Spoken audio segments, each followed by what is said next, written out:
This is a Power 98.7 podcast. Now we're talking. Subscribe to Power 98.7 podcasts in iTunes or wherever you get your podcasts. There's more on power987.co.za. Now, last week, we would have briefly touched on the US Africa Business Summit 2023.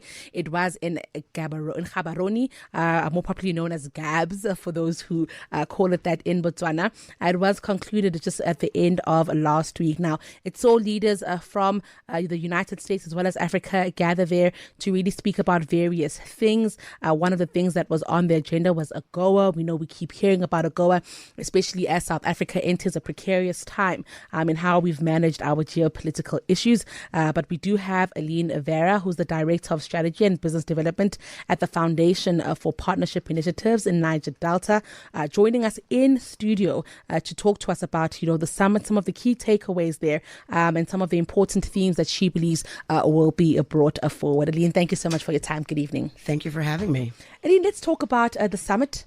What exactly was discussed here? What were some of the very key important points that you think, these will be important in shaping how the United States and the African continent relate to one another? Thank you for that. So my participation in the summit was a panel discussion on the collaboration between nonprofit, the private sector, and government, and how that's important when it comes to sustainable development on the continent. And after the Africa-U.S. leadership meeting that happened in D.C. and the other leadership summits that have happened, it's important that we bring in the nonprofit into that discussion because they're the boots on the ground. And if we're looking at sustainable development, we're looking at the possibility of shifting from grants and from lending to actual capital, actually building networks on the continent to be able to leverage that. Because if we don't build capital on the continent, we're not going to look at sustainable development. It's an oxymoron if we're looking at grants. It's very interesting that you mentioned this because that has kind of been the relationship over the last maybe 50 years or so, Aline. But let's talk about, then looking at innovative financial mechanisms, impact investing, for instance, development impact bonds. These are all kind of becoming more and more popular. But of course, I think still lots of room for maturity. It is still it's a young, I want to say it's a young concept right now across industries. But it's been happening for years, for decades, hasn't been labeled as such. Mm-hmm. But I believe that now that it is the best way forward. It is the only way forward when we're looking at sustainability on the continent. Being able to tap into networks like AFPA. AFPA has just launched their membership right now, tapping into being able to find investors who are looking to invest in different sectors on the continent that brings in the capital.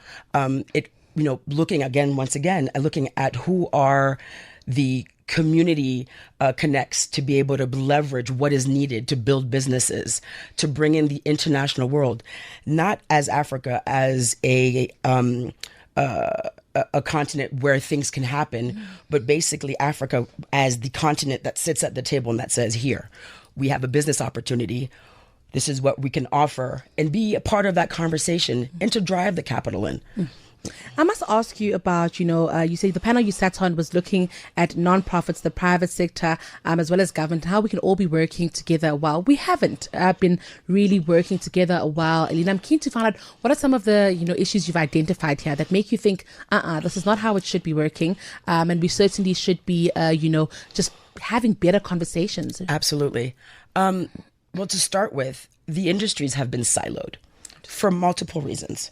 The nonprofit is not an investment or returns setup type of business. It's grant, it's based on grants. You get a grant, you spend the grant funds, you return what hasn't been used, you report back on that. The private sector is about returns, right? A return on investments. How long will it take for me to see a gain on what I've put in? What are my exit opportunities? There's a business strategy there. Government it has to deal with policy, has to deal with the different issues with the country. There's a political aspect to it, but that is the reason why development has always been cut and go. Now that COVID has happened, there's wars that has happened. Funding has decreased. The private sector has capital that they can invest, but they're not knowing where or how or have actually the ends to do so. The nonprofit has been in the communities, has the data, has the leverage, has the relationship, has the knowledge that both the private sector and government need. So that siloed structure needs to be severed. And right now it's hard because all the industries don't speak the same language. Sure. So there's an effort that has to be made on all ends to come to the same table, which is what's been happening with the Africa Impact Summit, with having the nonprofit come to the CCA Summit, to be able to find the right language, the right systems, the right methodologies to be able to create an ecosystem that creates sustainability. Mm-hmm. I'm very keen, to find out about even sustainability, especially looking into the African continent. What we found is that we often speak about sustainability at the time of emergency. Right. It's a terrible phenomenon that we have here. That things have to really be falling apart. Then we mention the S word, and at this point we're trying to survive. It's very hard to think about the future when we're not sure about tomorrow. I'm wondering also about that lack of proactivity. Who should be driving it, Aline? Is it governments? Is it the NPOs? Is it the private sector? Who should be driving sustainability here? We know that government talks about it, but of course they're concerned with the matters of the day to day. Right. And that can be a huge distraction when you are trying to think for future generations. That's why I truly believe that the nonprofit is the champion for government and the private sector. The private sector is dealing with their numbers. They're dealing with closing their books at the end of the year. They're dealing with their revenue. Let's be honest. Mm-hmm. The government is dealing with the day-to-day issues in the country. We are positioned to be able to keep the ecosystem up to date, to be able to monitor what's happening, what's coming, what we need to keep an eye on, to be at the table of discussion to help mitigate and to be a risk management on both ends, because we're in it every day. So, for example, if you're looking at right now what's going on in Nigeria with the food crisis in Nigeria, not to say that the nonprofit has the answer to that, but the nonprofit is a good partner for government. For example, pinned in our organization, we have our MSD programs, Market Systems Development, where we work with farmers regularly on the value chain, on how to, so we're already in the system, in the value chain system. So this is something as an example that if it's partnered with government and it's monitored ahead of time, I'm not going to say we're solving crises. Mm-hmm. I'm not going to say that it's going to change, but it's a step forward in having in-house somebody that can monitor that and that can forecast what needs to be done. Is there a trust deficit amongst the parties here where, we could lean on the NPOs better, but we might not trust them? The NPOs could lean on government better, but government has a history of non-implementation. Right. And everybody thinks the private sector is after profits and returns. And therefore, because, all these languages are so different, there's a bit of mistrust here. That's human nature. Mm-hmm. Mm-hmm. That's human nature. You just said it. Private sector is already worrying about all of their things. We're worried about, governance and the government. We're looking at the fact that nonprofits in certain countries and certain communities don't have the compliance or governance to maintain things. Mm-hmm. Even in, between families and friends, mm-hmm. there's trust issues, mm-hmm. right? But the one thing that solves that is the communication, mm-hmm. bringing all parties to the table, talking about a cohesive compliance or governance system that is actually that can actually be leveraged on all sides, private sector, nonprofit. Once again, finding that common way to speak funds, goals, so that so it starts to move away from the nonprofit is not suitable enough. Government we can't trust, business they're going out for their own thing. But if everybody is there at the table from the beginning, you're creating a cohesive ecosystem. I mustn't ask you about, your opinion about the relations between the United States and Africa going forward. Could this be a better relationship, Aline? And I'm sure you would have spent enough time with African business leaders and leaders to know that for a long time it's always felt like the United States was looking into us as a kind of a big brother, and that has always. And now I think African leaders are starting to become a little bit more vocal about it. I'm keen to find out, how the relationship can work better in the future. Will it work better in the future?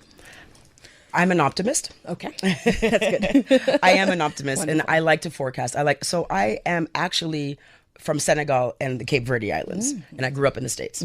So having an eye on both, American policies, American business, and the African reality is something that I've had a passion about all my life. It's innate. I do think it's possible because there's a lot of people like me who have explored both ends, who have been working on both sides, who are really trying to pave that sustainable path and relationship between the continent and the United States. But we have to change the rhetoric, and that's up to us. All right, and let's talk about that rhetoric and why it is such a point of contention now specifically. I'm finding that, like I said, we've seen African leaders go to summits, voice it. We've seen Africans in business voicing it. I'm wondering if this is just a revolutionary. Maybe it looks like annoyance, but what it actually is here is a shift. And like you're saying, a positive shift, because everybody's starting to have conversations and honest conversations. Yes. In without that, nothing will shift, right? There's a part of the conversation I had last week in Cape Town, or 2 weeks ago. I've been in South Africa for a while now. Is that on the continent, we have to make the difference between culture and tradition. Interesting. So culture is who we are, right? Culture is the Wolof, the Xhosa, the Zulu, that is who we are. That won't change. Traditions are malleable. Interesting. We can evolve in our traditions. We can evolve in how we traditionally do business. We can evolve in how we traditionally govern. We can evolve in how we traditionally do things. Traditions can change. So the way we look at capital, the way we look at sustainability, the way we look at development on the continent takes that shift. If we remove culture from it and focus on changing the way we traditionally do things, we're setting a new path. But it's a change management that's human. Okay. And humans have a hard time with change. Absolutely. Before I let you go, Aline, I must, then also ask you about COVID-19. Did we learn any lessons there about the way in which we should work? As you're saying that, there's culture and there's tradition, but what COVID-19 came to do, it came to help us confront ourselves a little bit. I'm wondering if that's been a lesson learned enough where we can go back and look when it comes to vaccination X, when it comes to, how we handled immigration and travel policy here. These are lessons, and we should possibly be using that as a stepping stone to form new traditions.